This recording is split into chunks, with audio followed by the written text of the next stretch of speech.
St. Luke recalls the time that Jesus had gathered with him Peter, James, and John, and led them off away from the other disciples. As they reached the base of a mountain, he encouraged them to follow him and come up.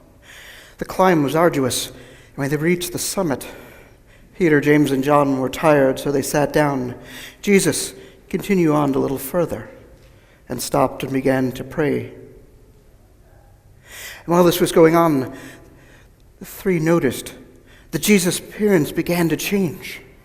His face began to glow, and his robes were turned whiter than they've ever seen.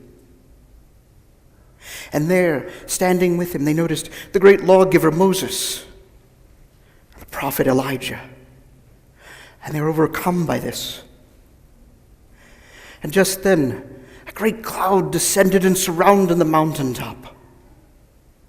As they were surrounded by this cloud, in the presence of Moses and Elijah, a voice began to cry out, "This is my Son, the Christ, the Beloved.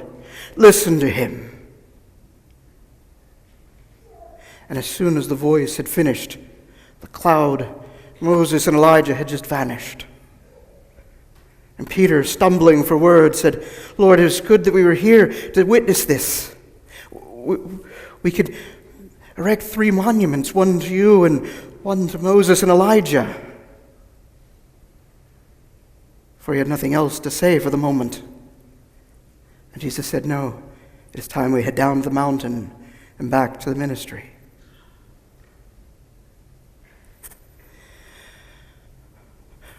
Mountaintop experiences.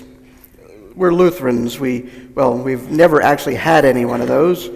And we're also, if we ever did, we're smart enough to never tell anybody about that.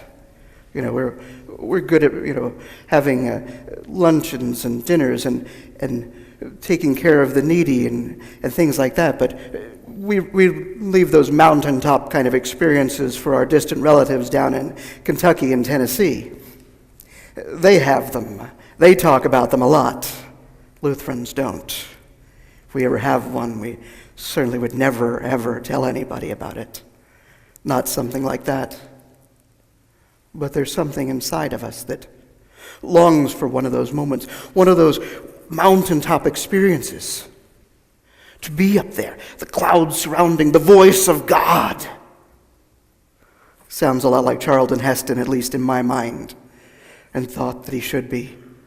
Something just to really let us know you are there, God. And something frightening that it might actually happen. As a youngster, I used to be sent by my parents to my paternal grandparents who lived down in Georgia. And we would go every Sunday to Bethel Baptist at Good Hope. And Bethel Baptist Good Hope had Donnie Compton. Now, Donnie Compton was director of music and youth.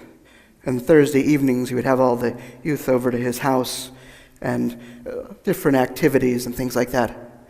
And one Thursday evening, we were gathered there. And he looked at us and he said, "It was the most amazing thing that happened. I had never experienced anything like it in my life." It was Tuesday morning. We were driving into work.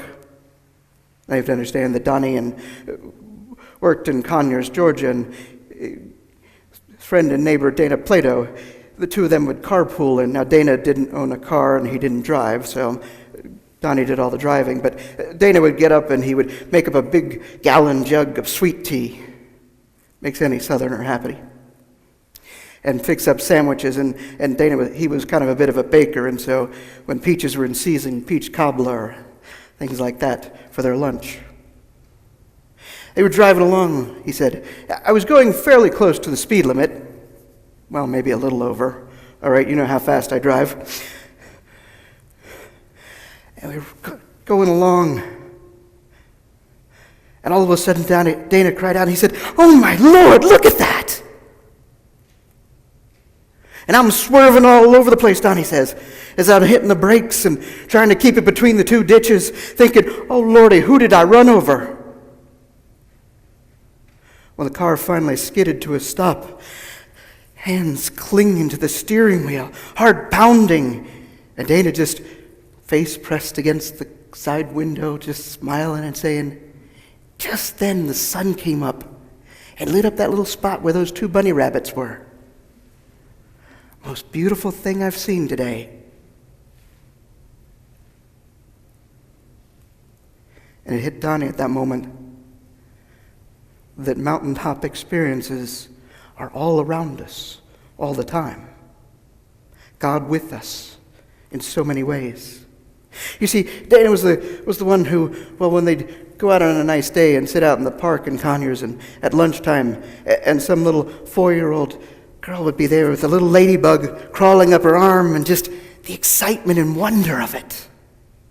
And Dana would be there, down on his hands and knees there, watching with her. God's glorious little creature, this little tiny ladybug, bringing joy to this little 4-year-old. Life is filled with mountaintop experiences. We seem to have been clouded with visions of what Hollywood tells us they should look like. We miss God in our midst so often, always present, always there. It's easy to miss the everyday and the simple things of life and forget how great and wonderful a miracle they are. A great gift of God's love, God's presence in our lives.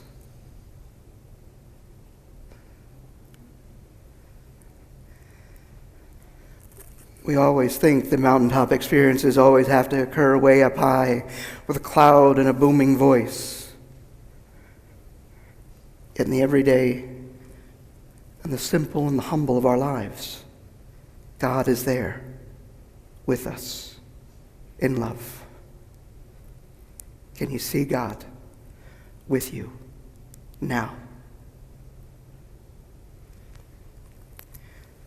Amen.